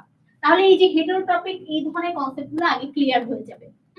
কোষ প্রাচীর এদের নাই, হেটারোট্রপিক হচ্ছে বা পরভোজী, প্লাস্টিক থাকে না, এগুলো ক্লিয়ার হয়ে যাবে। হ্যাঁ, এরপরে আসতেছে কিছু কোষীয় গঠন। আমি তোমাদেরকে একটা টিপস বলে দিই, তোমাদের যখন সেকেন্ড চ্যাপ্টারটা স্টার্ট করবে তখন তোমাদের সাদমান ভাইয়া খুব সুন্দর করে উদ্ভিদ এবং প্রাণীর কোষীয় গঠনের পার্থক্য পড়াবে। এই উদ্ভিদ এবং প্রাণীর কোষীয় গঠনের পার্থক্যের মধ্যে এই উদ্ভিদ এবং প্রাণীর কোষীয় গঠনের পার্থক্যের মধ্যে অনেক অঙ্গাণু আছে। তোমরা যদি এই ছবিটা দেখো খেয়াল করে, শুরুর দিকে ছিল ছবিটা অবশ্য, এটাই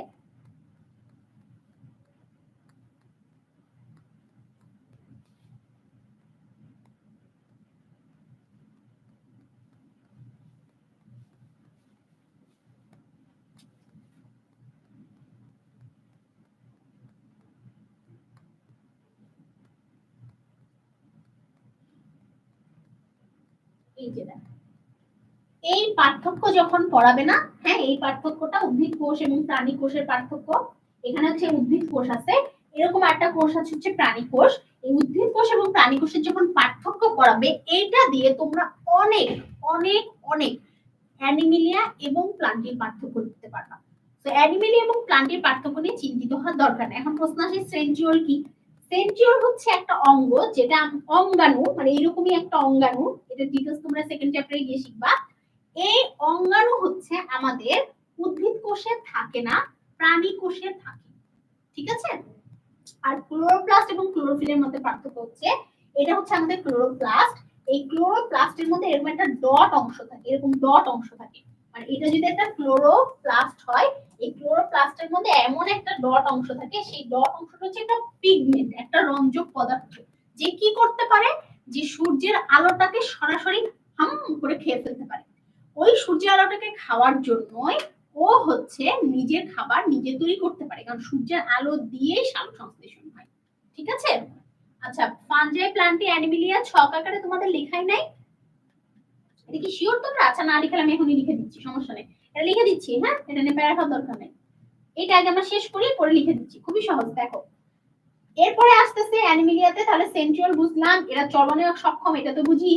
অ্যানিমিলিয়া রাজ্যের জীবকোষে দেহ কাঠামো সাধারণত অস্থি দ্বারা গঠিত হয়। আমাদের কি আছে? অস্থি আছে না, আমাদের হাড় আছে না? এটা কি উদ্ভিদে আছে? নাই। তাহলে হাড় যে তোমার আছে সেই জিনিসটা তুমি লিখে দিচ্ছ, ব্যাস। তারপরে হচ্ছে আমাদের বিভিন্ন তন্ত্র আছে, আমাদের পরিপাক তন্ত্র আছে, আমাদের শ্বসন তন্ত্র আছে, আমাদের রেচন তন্ত্র আছে, আমাদের রক্ত সংবহন তন্ত্র আছে। এই কথাগুলো এখানে লিখে দিবা। আমাদের ভ্রূণ গঠিত হয়, ভ্রূণের বিভিন্ন স্তর হয়। এবার আসি যে দ্বিস্তরী এবং ত্রিস্তরী। দেখো আমরা যখন হই, তখন আমাদের কোষটা যদি এরকম দুই লেয়ারের হয়, তাহলে এটা দ্বিস্তরী। আর আমরা যখন হই, তখন আমাদের কোষটা যদি তিন লেয়ারের হয়, তাহলে এটা ত্রিস্তরী। ত্রিস্তরী কারা আপু? আমরা ত্রিস্তরী। আমাদের তিনটা স্তর ছিল শুরুতে, ভ্রূণের তিনটা স্তর ছিল। তাহলে আপু দ্বিস্তরী কারা? হাইড্রা, জেলিফিশ, সাগর পাড়ে গেলে যেসব অনুন্নত প্রাণী দেখা যায়, যারা আমাদের থেকে একটু অনুন্নত, তারা হচ্ছে দ্বিস্তরী। ওকে? আচ্ছা, স্ত্রী এবং এই লাইনটা হ্যাপ্লয়েড এবং ডিপ্লয়েডের যত টার্ম আছে এগুলো আমরা ইয়েতে গিয়ে ক্লিয়ার করব, এগুলো আমরা হচ্ছে সব থার্ড চ্যাপ্টারে ক্লিয়ার করব, তো এটাতে আমরা যাচ্ছি না। এখানে সকল অমেরুদণ্ডী এবং মেরুদণ্ডী প্রাণী। আচ্ছা, এখন সবাই হচ্ছে একটু খাতা খুলবা, আমি খুব দ্রুত করে তোমাদেরকে এটা লিখে দেবো। হ্যাঁ, fungi plenty Animalia, fungi plenty পার্থক্য। হ্যাঁ, খুব দ্রুত হয়ে যাবে। দেখো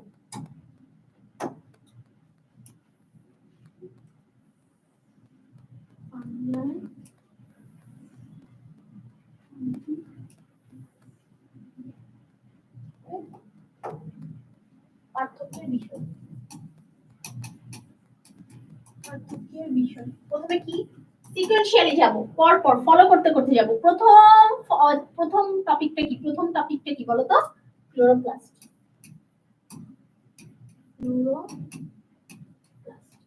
এর পরের টপিকটা কি? বর্ণ, ক্লোরোপ্লাস্টের সাথে রিলেটেড। খাদ্য তৈরি, যে স্বভোজী কিনা পরভোজী কিনা সেই কনসেপ্টটাতে আসতেছে। তারপর খাদ্য তৈরি পরে সঞ্চিত খাদ্য, সঞ্চিত খাদ্য এবং হচ্ছে কোষপ্রাচীর। ঠিক আছে? আচ্ছা দেখো ক্লোরোপ্লাস্ট কি আছে না নাই? নাই। আছে না নাই? আছে। আছে না নাই? নাই। বর্ণ এদের কি? সবুজ। কি সবুজ? না, অসবুজ। এটা কি? সবুজ, কারণ ক্লোরোপ্লাস্ট আছে। এটা কি? অসবুজ। অসবুজ।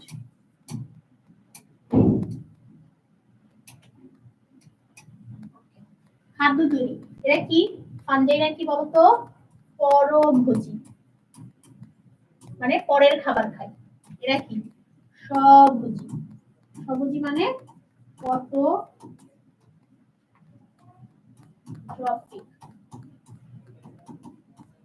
আর এরা কি? পরভোজী।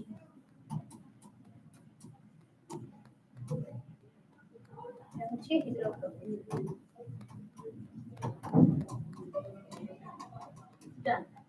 সঞ্চিত খাদ্য, যারা নিজের খাবার নিজে তৈরি করতে পারে না। এটা সবাই খাতায় তুলবা। এটা সবাই খাতায় তুলবা, স্লাইড পাও না পাও তার সাথে সাথে এটা খাতায় থাকতে হবে। সঞ্চিত খাদ্য কি?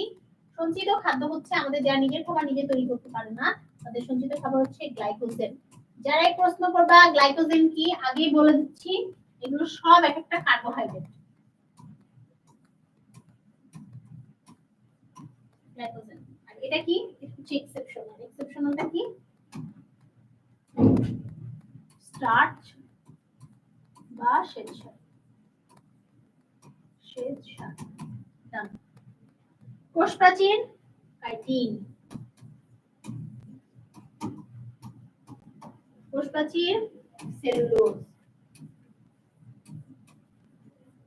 কোষ প্রাচীর নাই। সবাই বুঝছো? আপু আপনি যেভাবে লিখছেন ওভাবে লিখবো? হ্যাঁ, তুমি এভাবে লিখে রাখবা, পরে তুমি মানে এটুকু তোমার ব্রেনে থাকলেই হবে। এরপরে তুমি এটা কি করবা? তুমি এটা হচ্ছে জাস্ট পয়েন্টটা ধরে লিখবা, পয়েন্টটা ধরে লিখবা যে ক্লোরোপ্লাস্ট, তারপরে ডিটেইলস এ লিখবা। সবাই এটা দ্রুত লিখে ফেলো। সবাই ক্লিয়ার এটা? ডান। আই থিংক আমাদের রাজ্যগুলোতে আর কোনো ধরনের সমস্যা নাই। রাজ্যগুলোতে আর কোনো ধরনের সমস্যা আছে? সবাই বলো তো।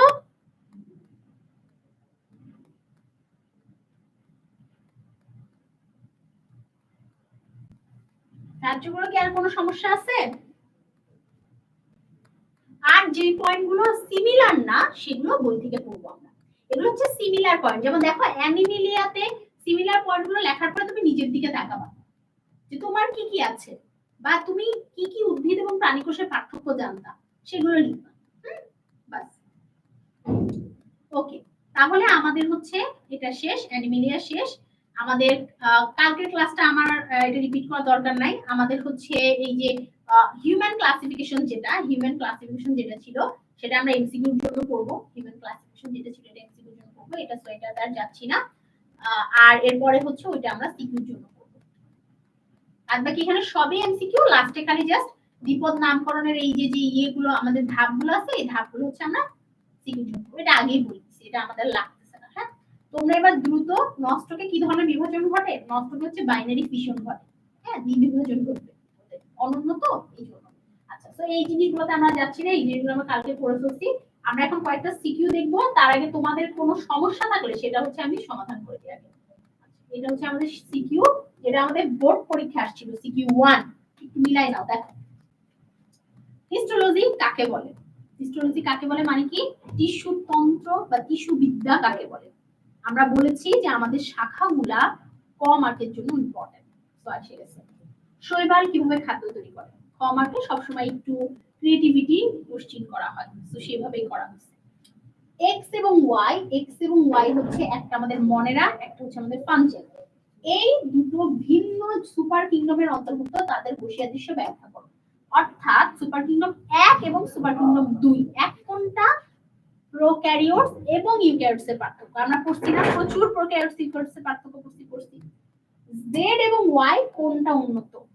আগেই বলছি, এটা আসলে কিভাবে লিখতে হবে বলছি না? সো ডান।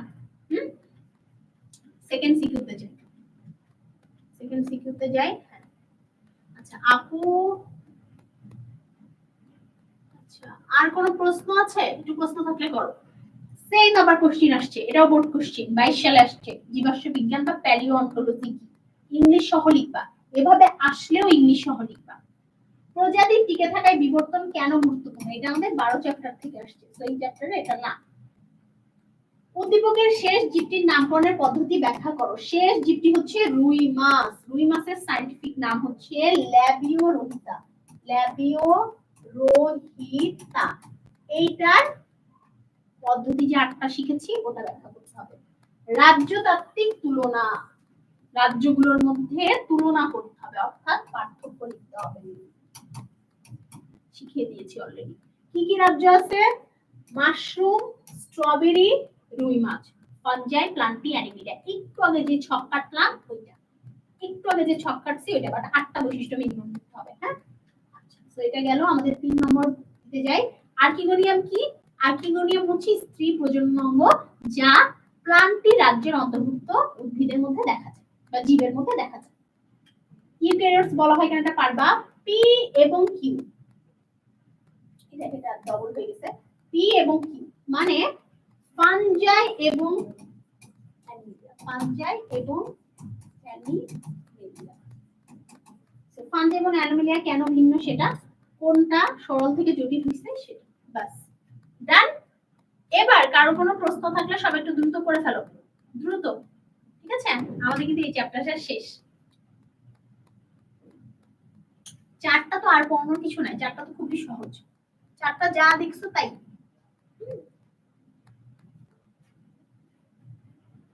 সবাই একটু বলো তো, তোমরা একটু বলো যে তোমাদের একটা চ্যাপ্টার যে 4টা ক্লাসে শেষ হয়ে গেল, 2 সপ্তাহের মধ্যে শেষ হয়ে গেল, কেমন লাগছে? তোমরা কি সব বুঝছো? যে জিনিসগুলো 2-1টা বলছি অন্য চ্যাপ্টারে বুঝবা, সেগুলো সেকেন্ড চ্যাপ্টারে বুঝবা। আর থার্ড চ্যাপ্টার পর্যন্ত অপেক্ষা করো, থার্ড চ্যাপ্টারে এসে এত ক্লিয়ার হয়ে যাবা যে প্রথম 3টা চ্যাপ্টার তোমার কোনো সমস্যা থাকবে না। সেকেন্ড চ্যাপ্টারে অনেক কনসেপ্ট থাকবে যেটা তুমি পরে গিয়ে শিখবা, বাট ফার্স্ট এবং থার্ড চ্যাপ্টারে কোনো কনসেপ্ট আর ক্লিয়ার মানে সমস্যা থাকবে না। আচ্ছা, অল ওকে আছে, ঠিক আছে, ভেরি গুড। এই তো তাহলে সব ডান, রাইট? তাহলে তোমাদের সাথে আবারও আমার দেখা হয়ে যাবে 3য় অধ্যায় কোষ বিভাজনে। ততক্ষণ পর্যন্ত সবাই অনেক ভালো থাকবা।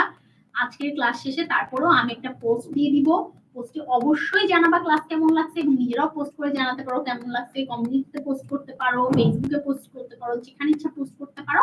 আর কোনো সমস্যা থাকলে সেটাও জানাবা, আমি ওটা লিখে দেওয়ার চেষ্টা করব। ওকে, তাহলে সবাই নেক্সট ক্লাস আবার থার্ড চ্যাপ্টারে হবে। হ্যাঁ, সবাই অনেক অনেক ভালো থেকো, সুস্থ থেকো। আসসালামু আলাইকুম তোমাদের সবাইকে এবং আল্লাহ হাফেজ।